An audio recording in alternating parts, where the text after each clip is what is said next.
Yap, siapa lagi kalau bukan pedagang warung Madura? Warung kelontong yang selalu buka 24 jam ini bahkan kerap menjadi bahan guyonan sebagai warung yang tetap buka hingga kiamat tiba.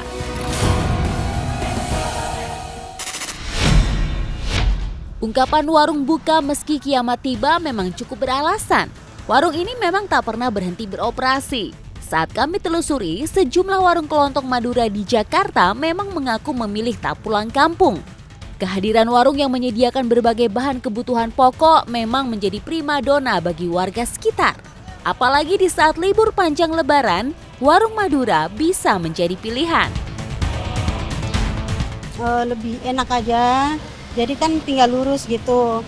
Soalnya di sini juga daerahnya macet baik. Ya di sini tentu 24 jam, jadi terbantu kita.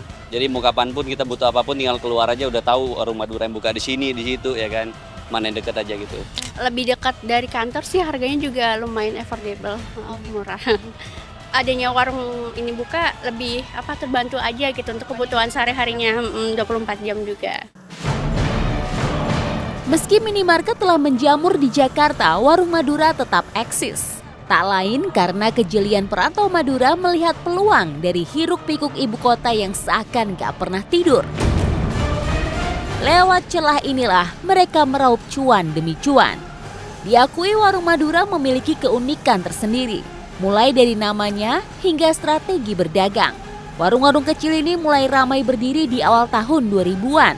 Mereka berdiri di lapak-lapak sempit, usaha mereka perlahan sukses menjadi pesaing minimarket. Beberapa barang mereka pun cenderung dijual lebih murah.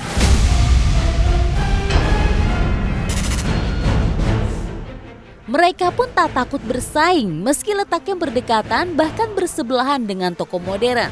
Selain buka 24 jam, warung Madura pun menjual apa saja secara eceran. Karena lebih simpel aja sih kalau di warung Madura kan parkir motor langsung ya kan, nggak perlu bayar parkir ya kan.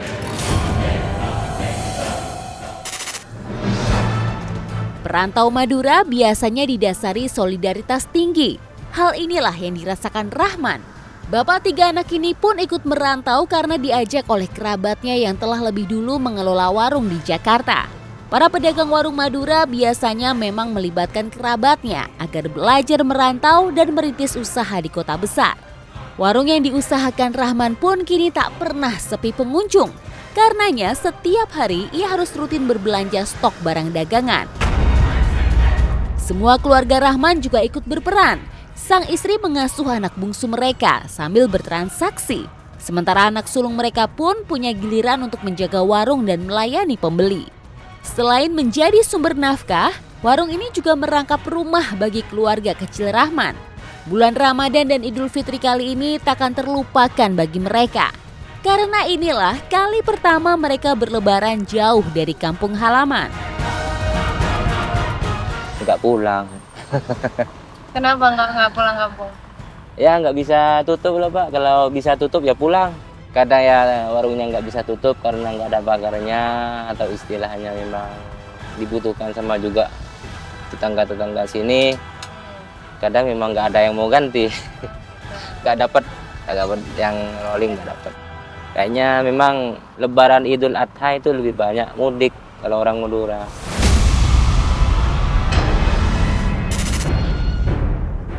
Warung ini telah berdiri sekitar 3 tahun, sementara keluarga Rahman baru 3 bulan menetap menjaga warung. Meski demikian, Rahman tetap mensyukuri pekerjaan yang ia jalani. Meski tidak mudik, setidaknya ia melewati Lebaran di perantauan bersama keluarganya. Warung kelontong ini memang bukan milik Rahman, melainkan punya kerabatnya yang menjadi pemodal warung. Sang juraganlah yang menjembatani keluarga besarnya agar bergantian menetap di warung dan memetik hasil keuntungan secara adil. Masih ada hubungan keluarga. Oh gitu. Jadi yang berjaga di sini tuh gonta-gantian. Gonta-ganti juga. Sesuai kebutuhan, kalau ada perlu mendadak ya bisa ganti juga. Kalau bergantian rata-rata ya kalau warung biasanya 3 bulan ganti, kadang 6 bulan ganti, rolling lah istilahnya gitu. Rolling biasa pulang atau bisa rolling ke toko yang lain. Keluarga Rahman nantinya akan di-A+ atau diganti oleh keluarga lain yang berasal dari kampungnya juga.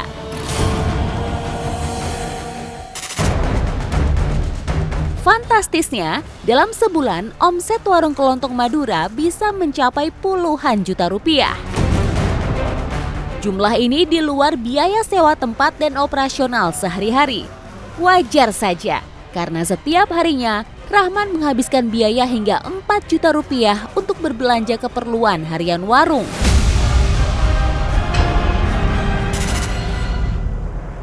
Sistem usaha warung kelontong ini juga telah disepakati di awal, bukan dengan upah, melainkan pembagian hasil antara pemilik dan pengelola warung. Sang pemilik menerima bagian 75%, sementara pengelola seperti Rahman mendapatkan bagian 25%. Penjaga warung juga punya hak untuk menentukan harga barang yang ia jual. Tak cuma Rahman, banyak perantau asal Madura yang tetap bertahan di perantauan saat Lebaran. Dan tak begitu jauh warung Madura Rahman, kami menemui Muzaki yang membuka lapak sate Madura. Muzaki merintis usaha kuliner kaki limanya sejak tahun 98 silam. Saat itu, ia langsung dihadapkan dengan krisis ekonomi yang melanda ibu kota, hingga mentalnya terbentuk untuk kuat sambil terus berikhtiar.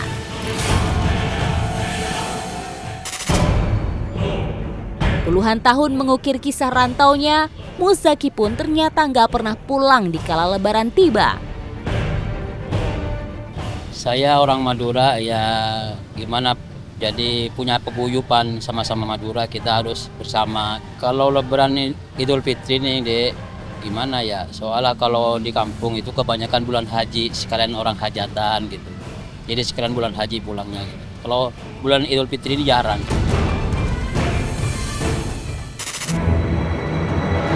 Bagi perantau asal Madura, momentum Idul Adha jauh lebih penting bagi mereka untuk mudik dibanding saat Idul Fitri. Selain bertepatan dengan walimah atau perayaan kerabat sekampung yang hendak berangkat ibadah haji, biaya mudik di saat Lebaran pun dirasa lebih mahal.